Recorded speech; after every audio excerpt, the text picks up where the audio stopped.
on s'amuse avec Franck de la taille de la médaille de Valtteri Bottas. Entre la plaque et la médaille, c'est une plaque pendue autour du cou, quoi. Non, c'est 2-3 médailles comme ça, vous pouvez vous travailler pour le cou, c'est avec les muscles du cou, c'est important en Formule 1.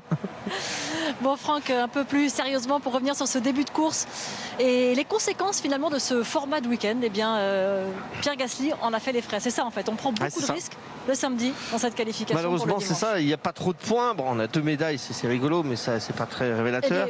Pas de podium, il y a 3 points pour le premier, 2 et 1 pour le second et le troisième. C'est tout en fait, il n'y a pas grand chose, il n'y a pas grand chose à gagner, il y a beaucoup à perdre, on l'a vu aujourd'hui avec Pierre Gasly. Alors forcément pour nous Français, ça nous arrache le cœur. Si c'était différent et que ça aurait donné la pole à Pierre Gasly, on aurait été heureux. Oui. Mais c'est toujours un petit peu comme ça, il faut faire attention, il ne faut pas trop se risquer. C'est une chance de plus d'avoir des problèmes en fait, voilà, pour résumer le truc. Ouais, il en a été victime. Alors il y a eu quelques dépassements, d'autres places ont évolué, mais voilà, pour lui, malheureusement, la sentence est vraiment complexe. Ça veut dire partir derrière, c'est lourd. C'est lourd de conséquences. Il fait un bon départ en plus, Pierre, il démarre bien, il vient se coller dans l'aileron de la McLaren et malheureusement, il fait une nouvelle fois cette petite erreur. Il l'a déjà faite en début d'année à Bahreïn où il est venu passer son aileron sur son concurrent qui le devançait.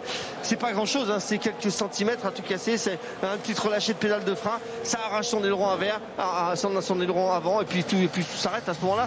Virage numéro 3, la course est terminée. C'est assez dur à vivre quand c'est comme ça. Et puis on a aussi un autre malheureux, c'est celui-là, c'est Hamilton qui a fait un départ catastrophique, qui n'a pas réussi du tout à décoller. Il est en gomme jaune, on avait dit attention au départ, il faudra certainement des gommes rouges pour pouvoir s'extraire le mieux possible. C'est lui que c'est le moins bien extrait, mais Charles Pierre aussi était en gomme jaune.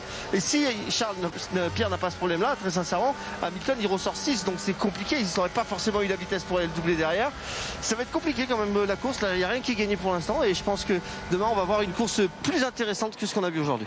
Oui, ce sont les conséquences effectivement. Soit il y a la sortie de piste, soit il y a ce mauvais départ qui est finalement un galop d'essai pour le Grand Prix demain. Ça c'est la bonne chose, c'est d'avoir un vrai test grandeur nature pour le lendemain. Néanmoins si on le rate, on tire des enseignements quand même. Hamilton il va tirer quelque chose de tout ça pour demain. Je pense qu'ils vont débraquer les ailerons chez Mercedes pour essayer d'avoir un peu plus de vitesse de pointe. On a vu qu'il a eu beaucoup de mal à aller chercher Lando Norris qui lui a moins d'ailerons. Alors c'est vrai que sur une course plus longue, moins d'ailerons, ça veut dire qu'on va plus dégrader les pneumatiques. Mais quand même, je pense que la première des choses qui va être entreprise en tous les cas chez Mercedes, ça va être de débraquer, d'avoir un petit peu plus de vitesse en ligne droite parce que là ils sont un peu limite et puis ils glissaient énormément du travail. On voyait dans toutes les courbes rapides, milieu et sortie de virage, l'arrière qui se défaussait un petit peu, ce qu'il peut regarder par exemple ici, l'arrière tout de suite il va revenir un petit peu, il est obligé de contre-braquer. Dans ces moments là on perd un peu de kilomètre heure, c'est ce qui permet aussi c'est ce qui empêche le fait de pouvoir dépasser.